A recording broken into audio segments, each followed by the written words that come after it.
మన మనిషి శరీరానికి నీరు అనేది చాలా అత్యవసరం. నీరు అనేది వాటర్ కంటెంట్ నార్మల్ ప్రతి మనిషి శరీరంలో 60%, అనగా మనిషి ఒక ఎగ్జాంపుల్ 60 కేజీలు ఉన్న మనిషిలో కనీసం 60% వాటర్ ఉంటుంది. ఈ వాటర్ అనేది ప్రతి జీవికి జీవనాధారం లాంటిది. సో మనకు చాలా డౌట్స్ వస్తుంటాయి, ఎంత క్వాంటిటీ వాటర్ తీసుకోవాలి, ఎంత తీసుకోకూడదు అనేది.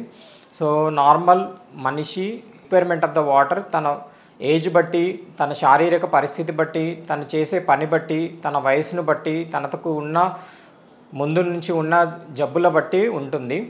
సాధారణంగా ఒక నార్మల్ మధ్య వయసున్న వ్యక్తి, ఒక 60 కేజీలు ఉన్న వ్యక్తి సాధారణంగా రోజుకి కనీసం 4 లీటర్ల వాటర్ తీసుకోవాలి.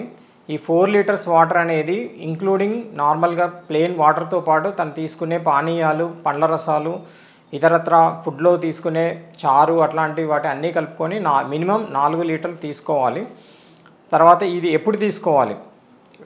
చాలామంది రోజు ఉదయం లేవగానే ఒక 2 లీటర్స్ తాగుతూ ఉంటారు. అలా కాదు, ఈ వాటర్ కాంటెంట్ అనేది రోజులో ఈక్వల్గా డిస్పర్స్ చేసి తీసుకోవాలి. ఉదయం లేవగానే ఒక 500 ml తీసుకోవడం, తర్వాత బ్రేక్ఫాస్ట్కి ముందు, తర్వాత మధ్యాహ్నం భోజనానికి ముందు, తర్వాత మధ్యలో సాయంత్రము, మళ్ళీ నైటు పడుకునే ముందు, ఇలా ఈక్వల్గా డిస్ట్రిబ్యూట్ చేసి తీసుకోవాలి. ఒకేసారి 2 లీటర్ల వాటర్ తీసుకోవడం వల్ల అది కిడ్నీల మీద ప్రెషర్ పడి కిడ్నీలు లాంగ్ టర్మ్లో దెబ్బతినే అవకాశం ఉంది.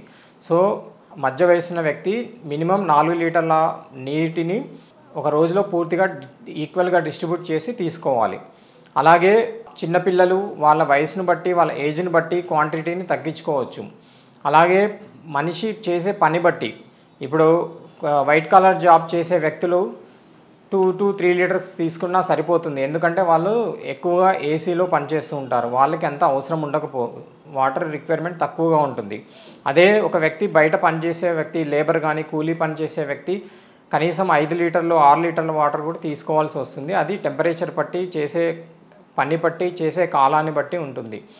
వాటర్ తక్కువ తీసుకోవడం వల్ల వచ్చే దుష్ప్రభావాలు అందరికీ తెలిసిందే. అది డిహైడ్రేషన్ అవ్వడం, బీపీ పడిపోవడం ఇలాంటివి జరుగుతూ ఉంటాయి. అలాగే వాటర్ ఎక్కువగా అవసరాన్ని మించి ఎక్కువగా తీసుకోవడం వల్ల కూడా దుష్ప్రభావాలు ఉంటాయి. సాధారణ వ్యక్తి ఎక్కువ వాటర్ తీసుకుంటే తన కిడ్నీ బాగా పనిచేస్తున్నప్పుడు ఎక్కువగా ఉన్న వాటర్ని కిడ్నీ శరీరం నుంచి బయటికి మూత్రం ద్వారా పంపిస్తుంది. కానీ ఎప్పుడైతే కిడ్నీ అనే ఫంక్షన్ తగ్గడం కానీ, వ్యక్తి యొక్క వయసు ఎక్కువగా ఉండడం కానీ, వ్యక్తి వయసు చాలా చిన్న వయసు పిల్లలకు కానీ ఎక్కువ వాటర్ తాగించడం వల్ల కిడ్నీ మీద ప్రెషర్ పడుతుంది. నార్మల్లో సాధారణంగా మన శరీరంలో రక్తంలో ఆస్మోలాలిటీ అంటే రక్తం యొక్క మూలకాల పీడన స్థితిని ఆస్మోలాలిటీ అంటారు. ఇది సాధారణంగా 280 నుంచి 290 మధ్యలో మెయింటైన్ అవుతుంది. మీరు ఎక్కువగా వాటర్ తీసుకున్నప్పుడు ఈ ఆస్మోలాలిటీ అనేది తగ్గే అవకాశం ఉంది. ఈ తగ్గడం వల్ల శరీరంలో చాలా మార్పులు వస్తాయి. ఎగ్జాంపుల్, ఈ ఆస్మోలాలిటీ తగ్గడం వల్ల బ్రెయిన్ అనేది మెదడు వాటర్ ఎక్కువగా చేరి మెదడు వాచే అవకాశం ఉంది. అలాగే సోడియం లెవెల్స్ తగ్గిపోయే అవకాశం ఉంది. ఎక్కువ వాటర్ తీసుకోవడం వల్ల సోడియం తగ్గడము, తర్వాత మెదడులో వాటర్ రావడము, ఇలా చేయడం వల్ల ఫిట్స్ వచ్చే అవకాశం ఉంది. ఇది ఎవరికి వస్తుంది? సాధారణంగా చిన్న వయసు వాళ్ళకి కానీ, పెద్ద వయసు వాళ్ళకి కానీ, కిడ్నీకి సంబంధించిన జబ్బులు ఉన్న వాళ్ళకి కానీ ఇలా ఎక్కువ వాటర్ తీసుకోవడం వల్ల ఈ దుష్ప్రభావాలు వస్తాయి. అందువల్ల వయసు బట్టి, జబ్బును బట్టి వాటర్ క్వాంటిటీ అనేది తక్కువ తీసుకోవాలి.